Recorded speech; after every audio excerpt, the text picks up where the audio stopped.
Hello good morning बच्चों, welcome to the DAV college online e learning app. तो last class में अपने study किया था simple harmonic oscillator by Schrodinger equation method और उस पर क्या क्या प्रॉब्लम्स हो सकती है। यानी सिंपल हार्मोनिक ऑसिलेटर का रिजल्ट क्या होता है, एनर्जी आइगन वैल्यूज और आइगन फंक्शन, जिसको आइगन स्टेट बोलते हो आप, और उस पर कैसे कैसे एग्जाम्स में क्वेश्चन आ सकते हैं। उस पर बेस्ट अपने डिस्कशन कर लिया था भाई किस टाइप के क्वेश्चन पॉसिबल हो सकते हैं। तो एक्चुअली सिंपल हार्मोनिक ऑसिलेटर का सोल्यूशन है वो टू डिफरेंट वेज से कर सकते हैं अपने। एक तो जो लास्ट क्लास में किया था यूजिंग श्रोडिंगर इक्वेशन मेथड, और एक अनदर मेथड होता है उसको बोलते हैं यूजिंग ऑपरेटर मेथड। तो अब अपने जो प्रॉब्लम्स डिस्कस करेंगे वो है कि simple harmonic oscillator using operator method, यानी ऑपरेटर मेथड का यूज करके इसके कैसे सॉल्यूशन गेन किए जाते हैं using operator method. Simple harmonic oscillator using operator method. तो आपके पास जो सिंपल हार्मोनिक ऑसिलेटर होता है उसके लिए इन जनरल आप हैमिल्टोनियन ऑपरेटर होता है वो ऐसे लिखते हो, H इज इक्वल टू होता है काइनेटिक एनर्जी ऑपरेटर और प्लस होता है पोटेंशियल एनर्जी ऑपरेटर। तो जब आप ये सब्स्टिट्यूट करते हो, काइनेटिक एनर्जी क्या होता है हाफ एम वी स्क्वायर, या फिर आप उसको लिख सकते हो P x cap square upon 2m, और प्लस पोटेंशियल एनर्जी क्या होती है वो होती है हाफ एम ओमेगा स्क्वायर और एक्स कैप स्क्वायर इस टर्म, और यहाँ पे ओमेगा होता है that is the angular frequency of oscillation. तो हैमिल्टोनियन ऑपरेटर को इस फॉर्म में लिखा जा सकता है in terms of position operator x cap and in terms of momentum operator along x axis. तो पी एक्स है वो मोमेंटम का एक्स एक्सिस के अलोंग जो कंपोनेंट है उसका ऑपरेटर है, तो इनके टर्म्स में। और एक्स और पी एक्स के लिए आपको कॉम्यूटेशन रिलेशन पता ही होता है, क्या होता है एक्स का पी एक्स के साथ कॉम्यूटेशन रिलेशन होता है is equal to iota h squared. तो इन रिजल्ट्स का अपने यूज करके आगे स्टडी करनी होती है। तो अब इसको सोल्व करेंगे फर्दर, तो इसके लिए अपने कुछ डिफाइन करते हैं, कुछ वेरिएबल्स, पुराने वाले वेरिएबल्स को नए वेरिएबल्स के टर्म्स में, फिर नए वाले को फर्दर एक और वेरिएबल्स के टर्म्स में, जिनको बोलते हैं अपने लैडर ऑपरेटर्स। उसमें भी दो केसेस होते हैं, रेजिंग ऑपरेटर और लोअरिंग ऑपरेटर, तो उनकी स्टडी करते हैं अपने नेक्स्ट अगले टॉपिक में।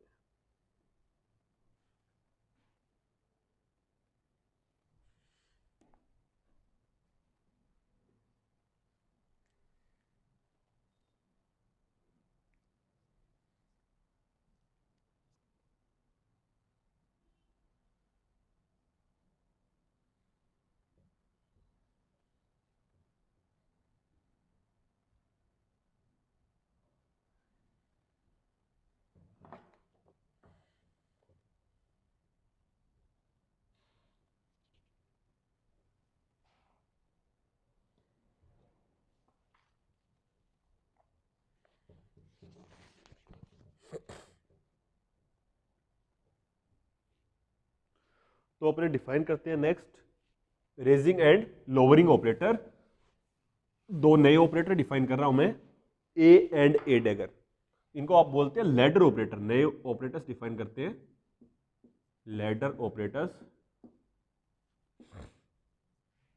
ये होता है एक तो ए कैप और ये होता है ए डैगर, यानी इसका कॉम्प्लेक्स कॉन्जुगेट, और उसके साथ में एडजॉइंट ऑपरेटर, जिसको क्या बोलते हैं आप एडजॉइंट ऑपरेटर बोलते हैं। तो अब इनको किसके टर्म्स में एक्सप्रेस करना है, अपने को एक्सप्रेस करना है some constant x cap and p x cap, इसकी टर्म्स में अपने को क्या करना है, इनको एक्सप्रेस करना है। तो जो ए कैप होता है इसको तो बोलते हैं लोअरिंग ऑपरेटर, लोअरिंग ऑपरेटर, और ए डैगर होता है इसको बोलते हैं रेजिंग ऑपरेटर, रेजिंग ऑपरेटर। और जब ये किसी स्टेट के ऊपर एक्ट करते हैं, जैसे अपने अगर किसी स्टेट को आइगन स्टेट को ऐसे डिनोट करें, ए कैप ये ऑपरेटर आपका लोअरिंग ऑपरेटर किसी स्टेट एन के ऊपर एक्ट करता है, तो इसका नाम क्या एक्चुअली लोअरिंग, मतलब स्टेट को लोअर कर देगा, एक कम कर देगा। तो इसके साथ आपको रिजल्ट मिलता है एन और एन माइनस वन, यानी पहले स्टेट क्या थी एन थी, अब क्या कर देगा उसको एन माइनस वन में कन्वर्ट कर देगा इसको। तो ये तो एक्शन आपका लोअरिंग ऑपरेटर का। और ए डैगर यानी रेजिंग ऑपरेटर अगर इसके ऊपर एक्ट करता है तो उसके साथ जो वैल्यू मिलती है वो आपको एन प्लस वन, और इस स्टेट को एक इंक्रीज कर देगा यानी रेज कर देगा किसके बाय वन, तो एन प्लस वन स्टेट में कन्वर्ट कर देता है। तो ये आपको दो रिजल्ट याद रखने हैं, यानी action of raising and lowering operator for a given state n, तो उस स्टेट को लोअर कर देता है, और ए डैगर उस स्टेट को एक इंक्रीज रेज कर देता है। और साथ में ये वैल्यू भी डिफरेंट आती है, ध्यान रखना। ए कैप के केस में आती है √n और ए डैगर के केस में क्या आती है, √n+1। तो ये रिजल्ट आपको डायरेक्ट याद रखने हैं, इनका यूज भी आगे अपने देखेंगे, ठीक है। तो यहाँ पे n क्या है, कोई भी स्टेट है, आइगन स्टेट जिसको बोलते हैं। तो ये कोई भी स्टेट क्या होनी चाहिए आपके लिए, ये नॉर्मलाइज्ड भी होनी चाहिए, मतलब आपकी कोई भी स्टेट है जैसे n डैश और n है, तो इसका रिजल्ट आप in terms of chronicle delta लिख सकते हो, del n into n dash. तो और इसकी वैल्यू क्या होती है, इसकी वैल्यू 0 and 1 पॉसिबल होती है। 0 कब होती है, if n is not equal to n dash, और 1 कब होती है, if n is equal to n dash. इसको बोलते हैं क्रोनिकल डेल्टा। ये चीजें मैं पहले डिफाइन कर चुका हूं। तो ये एक्चुअली इसको एक्सप्रेस करने का तरीका हो गया। तो n और n डैश जब दोनों सेम होंगे तो इसकी वैल्यू 1 होगी, अदरवाइज इसकी वैल्यू क्या होगी, 0 होगी। इसको बोलते हैं एक्चुअली ऑर्थोगोनैलिटी कंडीशन या ऑर्थो नॉर्मलाइजेशन कंडीशन, एक साथ बोल सकते हैं इसको, ठीक है। तो जैसे वेव फंक्शन के केस में आपने लिखा था, वैसे ही अपने यहाँ पे आइगन स्टेट, जिसको आप कैट बोलते हो, ये कैट स्टेट है और ये कौन सी है, ब्रा स्टेट है। तो ये कैट ब्रा प्रोडक्ट बोलते हैं इसको। तो इसको क्रोनिकल डेल्टा फंक्शन की टर्म्स में कैसे लिखा जा सकता है, ये टेक्निक है, और इन रिजल्ट्स का आपने आगे यूज करेंगे। तो अब ए और ए डैगर का आपने रिजल्ट तो लिख दिया, तो ए और ए डैगर को एक्स और पी एक्स की टर्म्स में डिफाइन भी कर देते हैं। तो वो रिजल्ट कैसे आते हैं, तो वो मैं डिफाइन करता हूं ए और ए डैगर को। तो ए कैप एक्स कैप की टर्म्स में एक्स और पी एक्स, और ए डैगर को एक्स और पी एक्स की टर्म्स में कैसे डिफाइन करते हैं वो देखिए।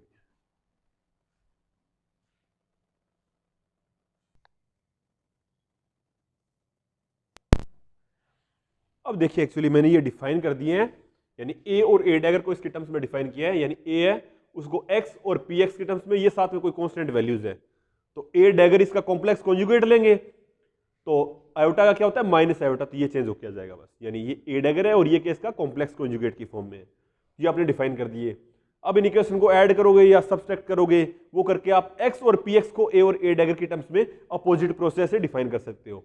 तो ये जो रिजल्ट है आपको, ये रिजल्ट, ये दोनों रिजल्ट एंड ये दोनों रिजल्ट, ये आपको एग्जाम में अगर कोई क्वेश्चन आता है तो उसके लिए एंड दीज टू रिजल्ट्स, ये रिजल्ट्स आपको डायरेक्ट याद होने चाहिए, उसके बेसिस पे आप क्वेश्चन को अटेम्प्ट करोगे। यानी ए डैगर जब किसी स्टेट एन के ऊपर एक्ट करता है तो क्या रिजल्ट देता है, सेम ए डैगर क्या रिजल्ट देता है, और आपका ए को एक्स और पी एक्स की टर्म्स में कैसे लिखा जा सकता है, ए डैगर को एक्स और पी एक्स की टर्म्स में कैसे लिखा जा सकता है। इससे तो इस पे आना बहुत ईजी है, जस्ट आयोटा किसके क्या आना है, माइनस आयोटा आना है, बाकी एज इट इज।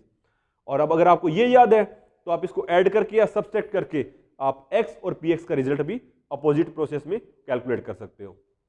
तो आपको एक्स और पी एक्स की वैल्यू डायरेक्ट पता होनी चाहिए। ये रिजल्ट अगर आपको याद है तो इस पे एग्जाम में कैसे क्वेश्चन आते हैं वो अभी देखिए अपने हैंडल करते हैं। क्लियर?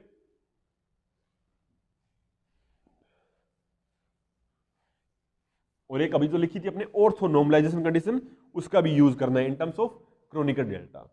तो वो क्या रिजल्ट देते हैं आपको वो देखते हैं अभी।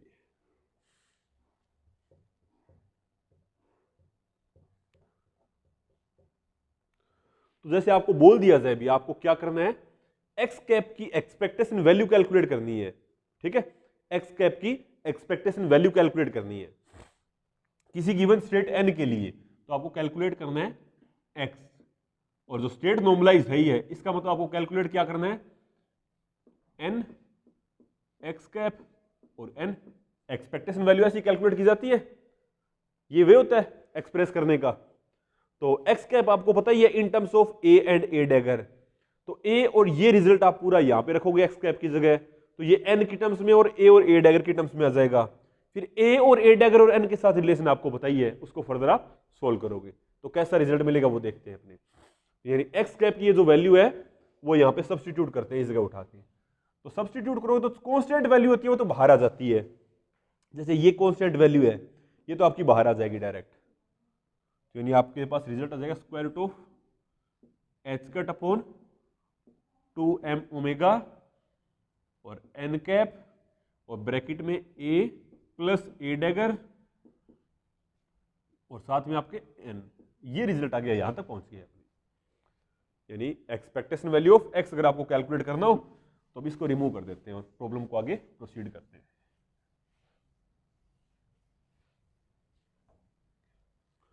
तो अब कैसे रिजल्ट मिलेगा आप देखिए।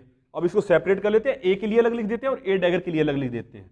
तो आपके पास ये रिजल्ट आ जाएगा square root of H cut upon 2m omega और आ जाएगा यानी n ए कैप और n और plus square root of H cut upon 2m omega और n ए डैगर और n।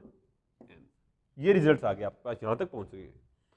अब अगर इस रिजल्ट को थोड़ा सा और अपने यहां पे देखिए भी कुछ ऐसा रिजल्ट चाहिए आपको n a n, तो इसका मतलब यहां पे भी वो स्टेट अप्लाई करें और देखते हैं क्या रिजल्ट होता है।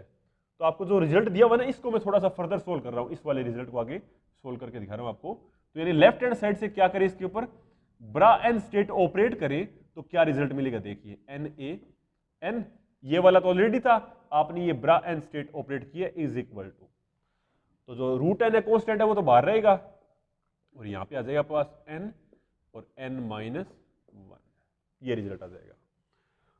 तो अब इसकी वैल्यू क्या होती है यूजिंग ऑर्थोनॉर्मलाइजेशन कंडीशन, आपको बताया था जब ये दोनों वैल्यू अगर इक्वल हो तो इसकी वैल्यू 1 होती है, अगर इक्वल ना हो यानी अनइक्वल हो तो वैल्यू क्या होती है इसकी ऑलवेज 0 होती है। तो n की किसी भी वैल्यू के लिए ये टर्म और ये टर्म कभी भी इक्वल नहीं हो सकते, क्योंकि ये तो n है और ये n माइनस 1 है, n और n माइनस 1 इक्वल नहीं हो सकते, इसका मतलब इसकी वैल्यू क्या हो जाएगी 0। इसकी वैल्यू 0 होगी तो 0 इंटू रूट एन क्या हो गया 0, तो आप यहां से डायरेक्ट कंक्लूड करके लिख सकते हो n ए कैप n, इसकी वैल्यू ऑलवेज क्या होगी 0। और सिमिलर वे में अगर अब इस रिजल्ट को एनालिसिस करें अपने, तो ये रिजल्ट आपको क्या रिजल्ट देखा, इस पे भी सेम क्या करेंगे अपने लेफ्ट हैंड साइड से ब्रा एन स्टेट ऑपरेट करेंगे, तो n a dagger n is equal to, तो रूट ऑफ एन प्लस 1 तो 12 है कॉन्स्टेंट और यहां पे क्या आएगा n और n प्लस 1, तो यहां पे भी सेम वही सिचुएशन, n की किसी भी गिवन वैल्यू के लिए n और n प्लस 1 इक्वल नहीं हो सकते, तो यूजिंग ऑर्थो नॉर्मलाइजेशन कंडीशन इसकी वैल्यू भी क्या हो जाएगी 0। तो यहां से आप कंक्लूड करके क्या लिख दोगे n ए डैगर और n की वैल्यू हमेशा क्या होगी 0। ध्यान रखना कंडीशन ये है, इस ए डैगर के राइट हैंड साइड भी n होना चाहिए, लेफ्ट हैंड साइड भी n होना चाहिए, अगर सेम है तो।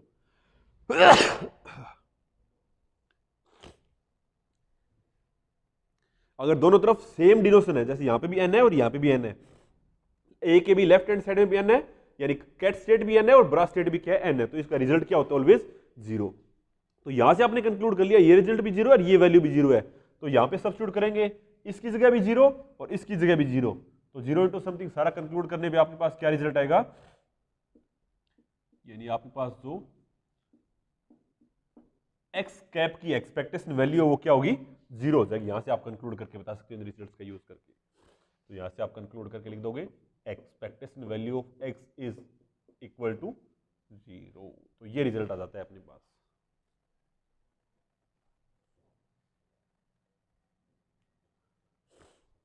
तो आपको तो एग्जाम में डायरेक्ट क्वेश्चन पूछा जाएगा भाई कि सिंपल हार्मोनिक ऑसिलेटर है, उसके लिए ऑपरेटर नोटेशन दे रखा है, उसमें एक्स की एक्सपेक्टेशन वैल्यू क्या होगी, तो आप बता दोगे 0 होती है, तो n आपके सेम केसेस के लिए।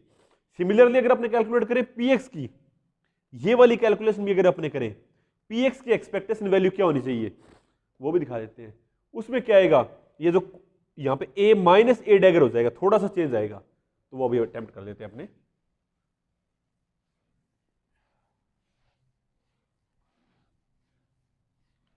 जैसे आपको पूछा जाए एक्सपेक्टेशन वैल्यू ऑफ px क्या होगा, expectation value of px is equal, तो आप क्या लिखोगे n और px का क्या रिजल्ट है और सेम n, तो जो कांस्टेंट वैल्यू है वो बाहर आ जाएगी। जैसे ये वाली टर्म पूरी पूरी क्या है कांस्टेंट 1 अपॉन आयोटा और square root of H cut m omega upon 2, और देखिए लेफ्ट हैंड साइड से भी n और यहां से भी, तो अगर इसको अपने ब्रैकेट में लिख दे सिंप्लीफाई करके, ये कांस्टेंट टर्म तो सेम आएगी n ए डैगर a और n और माइनस n ए डैगर और n।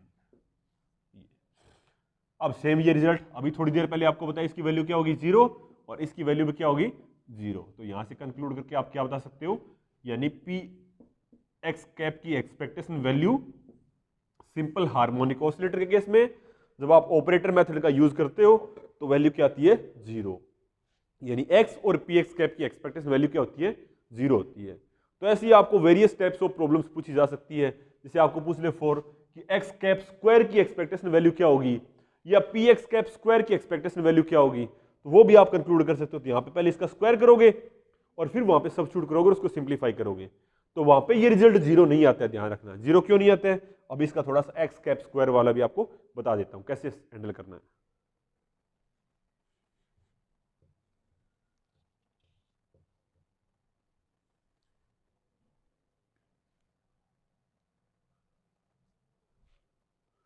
जैसे अगर आपको एक्स कैप स्क्वायर के लिए पूछा जाए,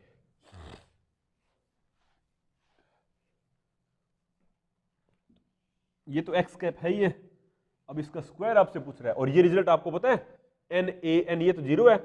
बट अब फर्दर इसके बेसिस पे थोड़ा सा और मॉडिफाई करके अगर आपको देखा जाए तो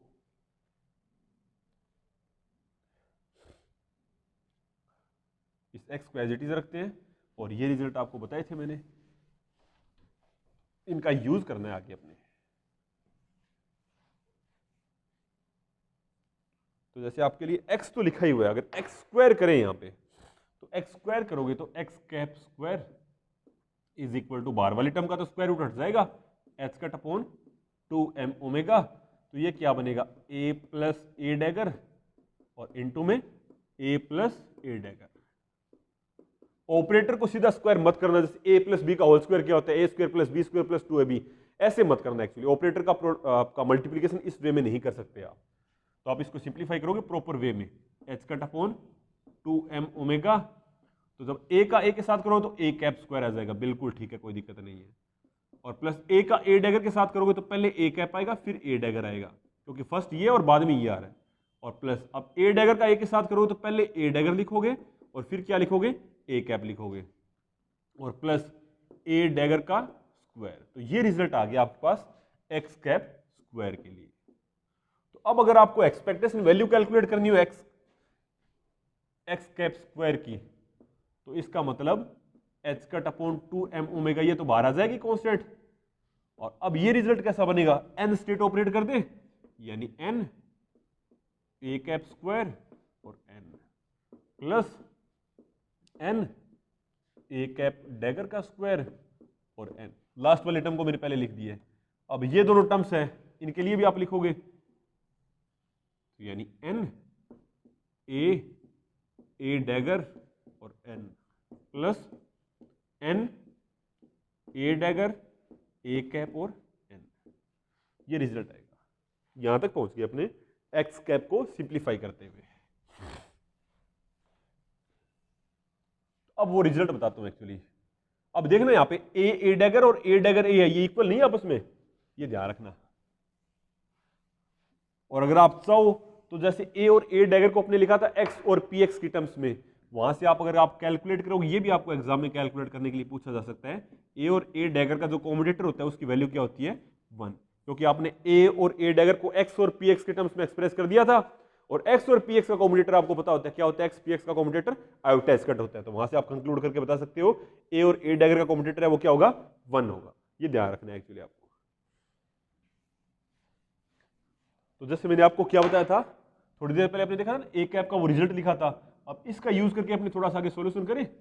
जैसे a डैगर आपने लगा रखा है, अगर आप इसको एक बार और लगाओगे, जैसे a कैप n आपने लगा रखा है, a कैप n है वो किसी स्टेट के ऊपर एक्ट करता है तो रूट और इसको क्या कर देता है n-1 कर देता है।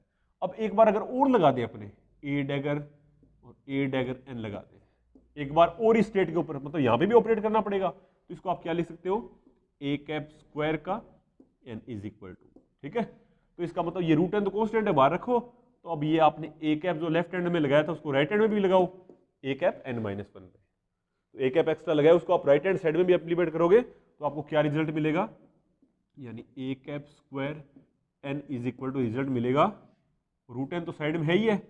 अब जो a इस स्टेट पे एक्ट करता है ना, तो रूट में यहां पे जिसके ऊपर एक्ट करता है वो आती है, ध्यान से देना, तो जिसके ऊपर एक्ट कर रहा है वो साथ में रूट में आती है, तो रूट n इंटू में क्या आएगा रूट ऑफ n-1 आएगा। और अब n-1 की जगह एक और माइनस करेगा तो n- क्या हो जाएगा 2 हो जाएगा, ये रिजल्ट आएगा। तो अब लेफ्ट हैंड साइड से भी आपको क्या रिजल्ट चाहिए, n a cap square n चाहिए, तो ये n इंटू n-1 ये तो कांस्टेंट है बाहर रहेगा, और यहाँ पे क्या आ जाएगा n और n माइनस 2। इसमें ऑर्थो नॉर्मेलिटी कंडीशन यूज करोगे, n की किसी गिवन वैल्यू के लिए n और n माइनस 2 कभी इक्वल नहीं हो सकते, तो ये रिजल्ट भी क्या हो जाएगा 0। तो इसका मतलब आप कंक्लूड करके लिख सकते हो n a कैप n और n a cap square n, इनकी वैल्यू 0 होती है। Similarly n a dagger n या फिर n, ऐसा ही आप a डैगर स्क्वायर के लिए चेक करोगे तो वो वैल्यू भी क्या मिलेगी आपको 0। तो ये वैल्यूज भी आपसे एग्जाम में पूछी जा सकती है डायरेक्ट। तो इसका मतलब ये वाला पार्ट 0 हो गया एक तो, और एक ये वाला पार्ट क्या हो गया 0 हो गया। तब आपको ये दो पार्ट कैलकुलेट करने हैं। इसके लिए सिंपल है, पहले ध्यान रखना हमेशा जब आप ऑपरेटर का एक्शन देख रहे हो, पहले राइट हैंड साइड वाला पार्ट एक्ट करेगा, पहले मतलब इस कैट एन के ऊपर ए डैगर एक्ट करेगा, रिजल्ट आएगा उसके ऊपर फिर ए एक्ट करेगा। ये ध्यान रखना एक्चुअली, ये आपको डिफरेंस। और इसमें पहले ए कैप एक्ट करेगा और फिर ए डैगर एक्ट करेगा, ये फाइनाइट रिजल्ट आएगा, ये आपको 0 रिजल्ट नहीं मिलेगा। इसका मतलब एक्स कैप स्क्वायर की एक्सपेक्टेशन वैल्यू देखोगे तो आपको वो कुछ फाइनाइट मिलेगी। सिमिलरली पी एक्स स्क्वायर की एक्सपेक्टेशन वैल्यू देखोगे वो भी आपको कुछ फाइनाइट मिलेगी, 0 नहीं मिलेगी। तो ये रिजल्ट ध्यान रखना, ये कुछ स्टैंडर्ड टर्म्स हैं और इनकी वैल्यूज हमेशा क्या होती है, ऑलवेज 0 होती है। तो इनका यूज करके आप कोई भी प्रॉब्लम है वो क्वांटम मैकेनिक्स में सिंपल हार्मोनिक ऑसिलेटर केस में जब आपसे ऑपरेटर मेथड के रिगार्डिंग कोई क्वेश्चन आता है तो आप इन बेसिक मैथमेटिकल फॉर्मूलाज का यूज करके प्रॉब्लम को सॉल्व कर सकते हो। क्लियर? तो ये था आपके पास सिंपल हार्मोनिक ऑसिलेटर का सॉल्यूशन यूजिंग ऑपरेटर मेथड। तो इस पे कोई भी प्रॉब्लम हो सकती है, किसी भी टाइप की एक्सपेक्टेशन वैल्यू पूछे, कोई भी रिजल्ट पूछे आपको, तो आप डायरेक्ट वहां से बता सकते हैं। ठीक है, थैंक यू सो मच।